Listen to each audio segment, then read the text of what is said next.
যখন একটা মানুষ অন্ধ থাকে সে লাঠি নিয়ে হাঁটে, কিন্তু যখন তার চোখে দৃষ্টি ফেরে সঙ্গে সঙ্গে সেই লাঠিটাকে হাত থেকে ফেলে দেয়।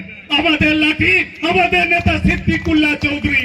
আগামী 26 সালের নির্বাচনে আমরা দেখিয়ে দেব 2021 সালের নির্বাচনে মন্তেশ্বরের মানুষের যত ভালোবাসা তিনি পেয়েছিলেন তার দ্বিগুণ তিনগুণ ভালোবাসা তিনি পাবেন। মন্তেশ্বরের মানুষ অধীর আগ্রহে অপেক্ষা করছে। এখানে অনেক মন্তেশ্বর থানা ভারপ্রাপ্ত অফিসার আছেন, অনেক সিভিক ভাইরা আছেন।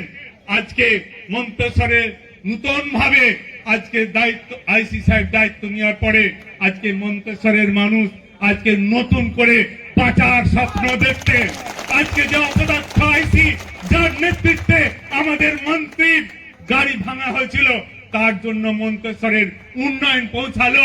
মন্তেশ্বরের মানুষের মনে অনেক জ্বালা ছিল, সেই জ্বালাকে নিরসন করার জন্য আজকে আমরা মন্তেশ্বরে মাছের বাজারে উপস্থিত হয়েছি।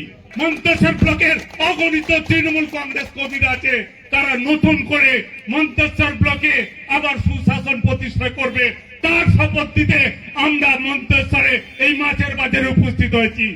অপপ্রচার করছেন তাই না?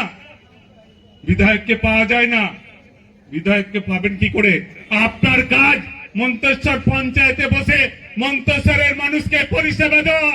আমাদের বিধায়ক তিনি শুধু বিধায়ক নন, তিনি মন্ত্রী, সারা বাংলার মানুষকে পরিষেবা দিচ্ছেন। আমরা মন্তেশ্বরের মানুষের পরিষেবাটাকে বুঝিয়ে দেব আগামী দিনে। মন্তেশ্বরবাসী 100% নিশ্চিত মমতা বন্দ্যোপাধ্যায় আমাদের মতো তৃণমূল কংগ্রেস কর্মীর মনে আঘাত দেবেন না।